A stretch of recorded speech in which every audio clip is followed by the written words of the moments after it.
Lyra would always remember being born. Gravity pinning her to the hard kitchen floor, acid smells from spent spells, ingredients burning her eyes, and chilly midnight air sapping heat away from her damp coat.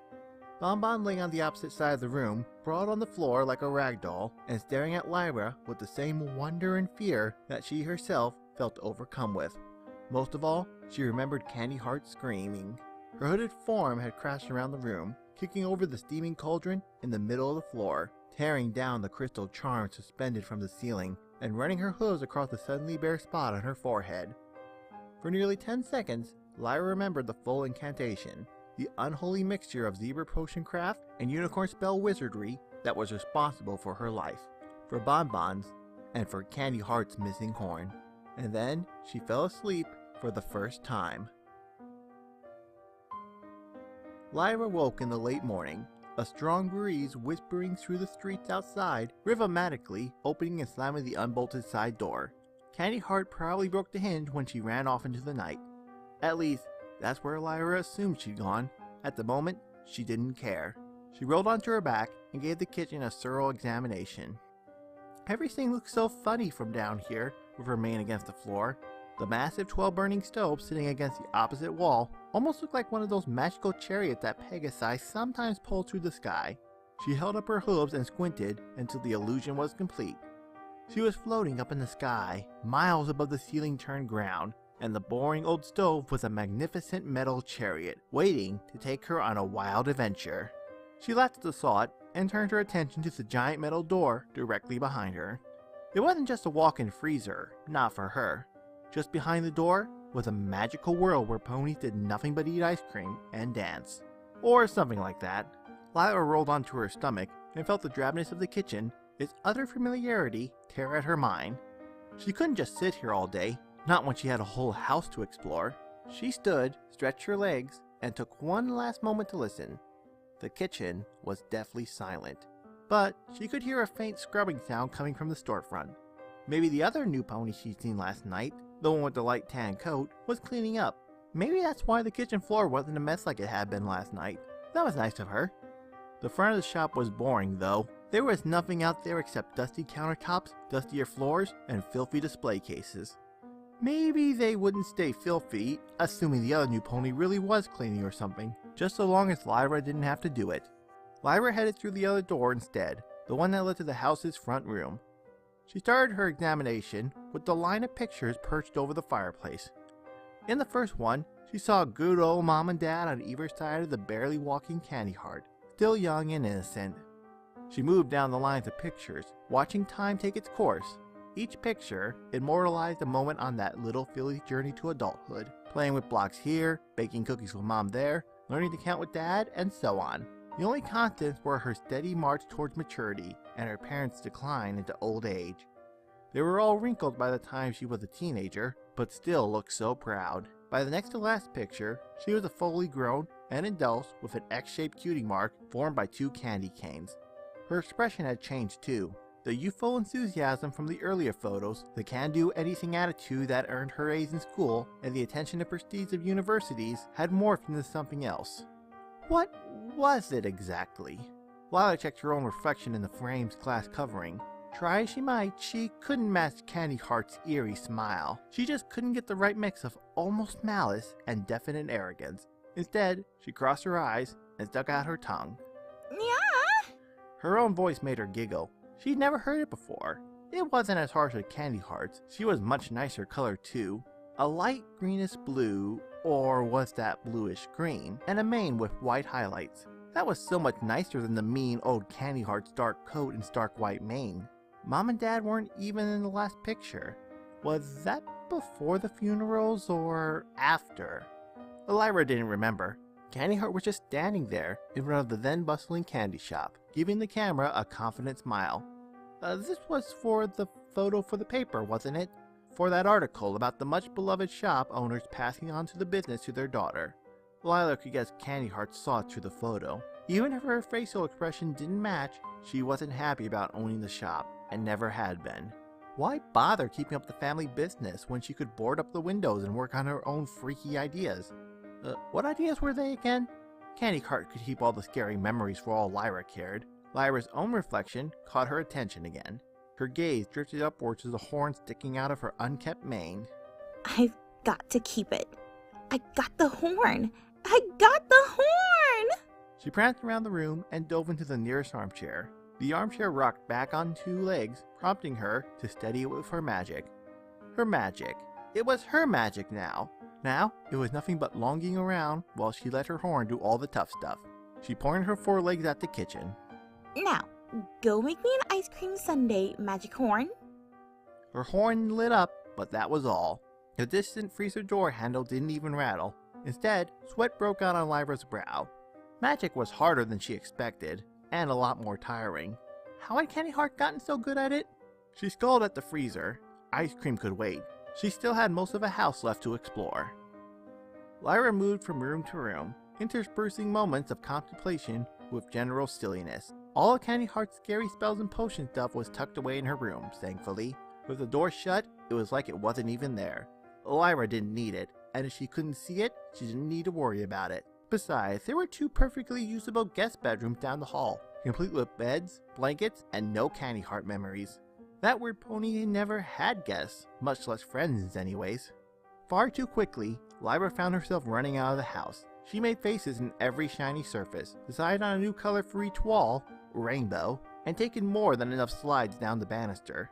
She sat up on the upper landing, watching bright afternoon sunlight make its slow progression across the floorboard. Her boredom was starting to get serious now, like an itch inside her head. Could she use her unicorn magic to scratch her own brain? That sounded too scary. She looked up at the skylight, and the sun perfectly framed within it. Looking directly at the sun hurt her eyes. Maybe if she squinted just right it wouldn't, or maybe it hurt even more. She didn't want her eyes to get burned out. Being blind would be really sad and boring. She opted to check out the ceiling instead, and soon she found something even Candy Heart had forgotten. The attic! At last, she found something her magic was good for. Grabbing the just out of reach pull cord, the door in the ceiling swung open, and a set of steps unfolded in front of her. Lyra took a deep breath of the musty air as she stared into the darkness above. What was up here? If Candy Heart didn't even remember, then there couldn't be any of her scary magic stuff, right? At least finding out would starve off her boredom for a few minutes. She took the steps one at a time, noting how some of them creaked noisily under her weight, while others remained silent. The shapes of long-forgotten family heirlooms and childhood relics were barely visible in the attic's dim light. Some ponies might have called the place spooky, but then again, most ponies didn't have Candy Heart's memories in their head. All these cardboard boxes didn't look like a lot of fun, but at this point, Lyra was desperate. Even leafing through an old photo album sounded better than trying to stare at the sun. She left the stairs and paced through the attic, boxes surrounding her on all sides, along with what looked like all the dust in the world. Every time she set down her hoof, a miniature explosion of grain nearly overtook her foreleg.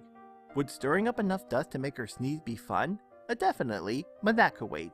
She needed to savor this last room, the last bastion of newness. After this, she'd be stuck trying to entertain herself with all the stuff she found already, or, worse still, help that other new pony clean. A hefty wooden case became her first target. She leaned down, blew the dust off, and watched with delight as it surrounded another box in an indoor fog bank. Without its dusty blanket, the case looked downright fancy. Time couldn't erase the lacerated wood, shiny metal hinges, and curved insignia over the clasps. The lettering was almost too curvy and decorative to read. Heartstrings? Heartstrings. The name stirred something in her. Something old. Lyra undid the clasps and lifted the heavy lid. She knocked over her vase on one of her earlier banister rides, and hadn't batted an eye when it shattered on the floor. Somehow, this felt different. Was it the attic, the wooden case, or something within herself? She'd been breathing for less than 24 hours, and yet the first wild imagination in the kitchen seemed like a lifetime ago. When the light caught the attic's meager light, Lyra started to cry. Childhood memories came flooding back, the kind that Candy Heart refused to revisit.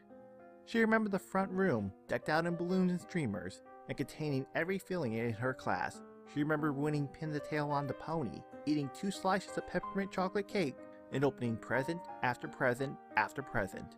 The dolls were nice, and so were the puzzles and toy train. The contents of the fancy wooden case at the bottom of the pile, the gift from Mom and Dad, was beyond imagining. This was great-grandma's. Mom and Dad gave it as a birthday present. Something challenging and different for their super smart filly. Something to help her find her special talent. Lyra's hoof caressed the burnished metal and, after a moment, gently plucked the strings. The twanging noises were a revelation, a moment of enlightenment second only to being born. She remembered the whole story now. She remembered Candy Heart keeping the lyre on the nightstand so it wouldn't be out of sight. She remembered whole Saturday spent practicing until her hooves chipped and her eyes couldn't focus on the songbook. She remembered Dad paying the music tutor for the advanced lessons since she already knew the basics. Most of all, she remembered crying as she read the rejection letters from the Canterlot Academy of Music. She hadn't gotten the scholarship, so she wasn't going at all. At least the dark day that followed earned Candy Heart her cutie mark. She realized she hadn't loved the lie. Not really. What she actually loved was being the best. And if the lie couldn't give her that, then back in the case it went. Everything that wouldn't make her the best had to go too. The lie was just a big X on her list of possibility life pursuits. And so, she finally had earned her cutie mark. An X formed by a candy cane to match the namesake, and to sum up her convention, she would be the absolute best at something, no matter what. Except, that wasn't Candy Heart's story. The mare currently plucking out the cords was only a small part of her. The creative, free-spirited part. A tear disappeared in the dust covering the floor as Lyra hummed a nursery rhyme. Hours flew by as she extracted melodies first with her hoof and then with her magic. With the greatest reverence, she removed the instrument from its case and presented it to her chest. But I do love you, Lyra. I really do. I'm calling myself Lyra. Lyra Heartstrings. A warmth rushed through her, all the way from her horn to her tail. All of the past antics and her race against boredom faded away in a glowing sense of completeness that lingered on her flank. She found her passion, her talent, her purpose. She was here to inspire, to dream, to create. Based on her new cutie mark, she planned on starting out with music. Bon Bon's eyes flew open. She studied the dim light illuminating the kitchen and how the sun was just barely peeking over the rooftops visible through the windows. Was it 5 in the morning? 6? 7? Candy Heart's rampage last night included smashing the clock that normally sat on the countertop. She pushed herself off the floor with her front hooves. Need a new clock. Have to have a clock in the kitchen. Last night's nightmare, which began with her being called into existence and ended with Candy Heart storming through the side door in a rage, also included the kitchen being destroyed. The awful black cauldron where Candy Heart had mixed those fall-smelling ingredients was tipped over, and the green slop she brewed had spread out into a massive puddle. The other spell ingredients were here too. Burnt phoenix feathers from the everfree forest, dark crystals from the frozen north, exotic plants from Trottingham Mountains, and, assuming Bon Bon remembered the incantation correctly, a dragon's claw, procured at midnight. All of it was charred black, and all of it had to go. Bon Bon ran to the broom closet in search of a mop, bucket, and a bottle of industrial straight disinfectant. Bon Bon didn't notice the other pony until she finished mopping. She was a ghastly shade of aquamarine, not too far removed from the color of the horrible stuff Bon Bon had just finished pouring down the drain. She leaned down and gave her a sniff. The pony didn't smell bad, at least.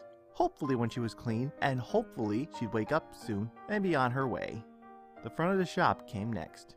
No pony had been in here to sell candy or buy it for years. What little light the boarded up front windows let in painted the scene almost as horrific as the kitchen. Dust. There was dust everywhere. The floor hadn't been cleaned, or even stepped on, since Candy Heart shut down the shop and threw out whatever candy was left over. Not that the display cases were fit to hold food anymore, of course. Just looking at the grime on the glass twisted Bon Bon's stomach into knots. Getting this place back in working order would take hours. 4 of them by her estimates. 3¼ hours later, Bon Bon was once again dumping a final bucket full of filth down the drain. She watched the gray water spiral around in the sink and on its way out of sight. Better. So much better. Never had the display case shine like they did now, and not even when they were new. There wasn't a single particle of dust to be found. Better still, the kitchen was even cleaner. Every countertop gleamed, and every floor tile sparkled. Even the stove and the freezer door looked brand new. Not even a surgeon needed a room cleaner than this. She trotted to the center of the kitchen and took a deep, satisfied breath. She had every reason to be happy. Never had the shop been in better shape. Mom and Dad would have been so proud. Bon Bon's smile faltered. Every way she turned, she saw cleanliness, but somehow that wasn't enough. She sat on the floor and ran her hooves through her mane. Her stomach was twisting into knots again, and her heart was pounding. Hopefully it was just a little panic attack, nothing too serious. Hopefully she wouldn't throw up. Although, if she did, at least she'd get to mop the floor again. Where was that new pony with the aquamarine coat? And maybe she knew what was wrong. Maybe she could fix all of this. A gleeful scream, followed by a crash of an antique vase on the hardwood floor, echoed through a doorway. Maybe that other pony was nothing but trouble. At least she left the kitchen. Bon Bon didn't care if she burned the rest of the building to the ground, so long as the kitchen and the shop stayed the way they were supposed to. What did supposed to look like? If she figured that out, then maybe her breathing would slow down, not to mention her heart rate. Cleaning everything had felt so good though. What else was there? She closed her eyes and rocked back and forth. Cleaned everything. Everything. What's next? Her mind swam with old memories. Candy Heart's life was such an incoherent mess, the kind that a broom or a mop just couldn't fix. Mommy, if I help you do the dishes, can I help you make candy? That sounds lovely, dear. Let's make candy. Candy, candy. Bon Bon sprang off the floor and ran to the cabinet closest to the shop, the one where Candy Heart's mom kept her books. Books that adult Candy Heart had never seen fit to move. Her hooves trembled as candy recipes, some in books and others on hoof-written index cards, tumbled out of the cabinet and onto the floor. Bon Bon sprang off the floor and ran to the cabinet closest to the shop, the one where Candy Heart's mom kept her books. Books that adult Candy Heart had never seen fit to move. Her hooves trembled as candy recipes, some in books and other in hoof-written index cards, tumbled out of the cabinet and onto the floor. She took a glance at each one and tossed it aside. She made them all before, or at least Candy Heart had. Wasn't that one of her happiest childhood achievements, memorizing all the family recipes? That meant Bon Bon knew them all too, or so she hoped. The panic monster still had its claws wrapped around her neck. If she didn't do something fast, if she didn't make the kitchen feel right, whatever that meant, her heart would burst out of her chest. And who would clean up a mess like that? Definitely not Miss Aquamarine over in the front room based on her success at keeping the family heirlooms intact. The freezer was remarkably well stocked considering how long it's been since Candy Heart cooked anything. All the basic ingredients were still here, and thanks to the miracle of refrigeration, they were probably all still good. Bon Bon wrapped her foreleg around a package of frozen butter and dragged it into the warmth of the kitchen. Why did the other new pony get a horn? Why was she stuck doing all this work with nothing but hooves? Why didn't that awful spell just make a horn for each of them? At some point, she'd have to clean out the pantry too. Candy Heart's potion supplies were lined up on the shelf right next to confectionery sugar and condensed milk. That was a problem for later. Right now, Bon Bon needed to cook. She snatched the mixing bowl out of a cabinet, set it on a scale, and started pouring in the sugar. 3 dozen bonbons needs a pound of sugar, half a pound of chocolate, and 1/2. The scale's needle jumped past the 1 pound mark, and yet Bon Bon didn't stop. The bonbon recipe floating in her mind was joined by 2 others that required common dry ingredients.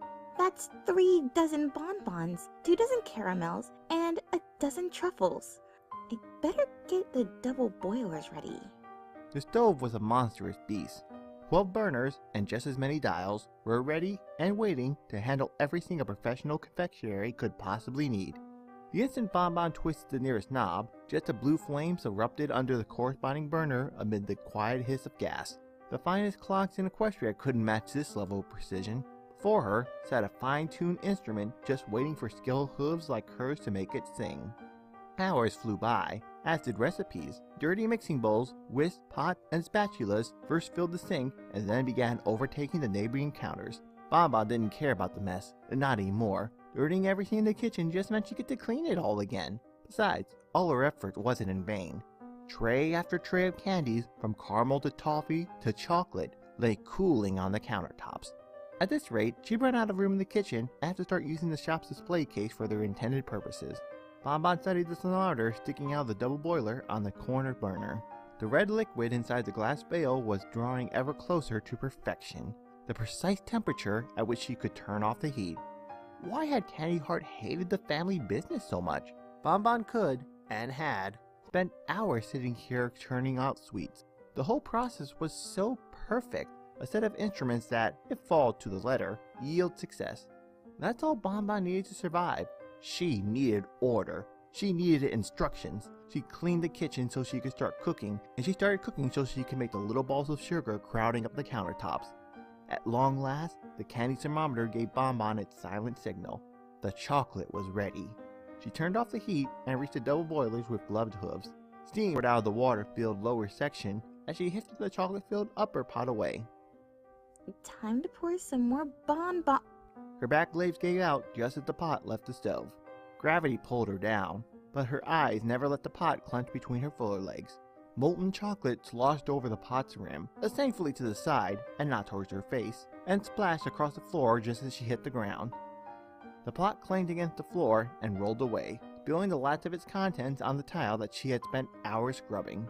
She didn't move for over a minute, during which time her gaze remained fixated on the ruined chocolate. This wasn't supposed to happen. Pots didn't belong on the ground, and chocolate definitely didn't. That inside twisting sense of panic came back at full force, this time accompanied by the sudden realization that her whole body was shaking. She felt cool a moment ago, and yet now she realized her mane was soaked through with sweat. What was wrong now? Why did she suddenly feel so weak? Her body, new as it was, couldn't be that different from the oven. It was just a machine, and machines only needed so many things to keep functioning properly. Need something. But what? I have to clean up that chocolate. I have to. She reached a trembling hook towards the mess and crawled helplessly against the floor, and then the smell hit her. This whole time she'd been acting like she was manufacturing lug nuts, as opposed to sweet-smelling delicious candy. I'm hungry. Saying it made it real. It took the notion out of the nebulous realm of thought and made it into a self-giving command. Eat something. In her current state, she stood no chance of getting the freezer door open. Instead, she crawled over to the counter with her nose in the air. Everything smelled amazing. If she had been any less desperate, she'd never been able to choose. Instead, she forced herself into a standing position and wrapped her limbs around the first morsel she saw. It was chocolate, smooth, rich, and slightly warm. A sweet nugget center hit her a moment later, and she sighed in contentment. At last she understood. She understood it all. Bon Bon knew Mom's pained realization when Candy Heart first asked her why all the candies in the shop tasted the same, as she knew Candy Heart's mounting annoyance at having to make more of the stuff every day.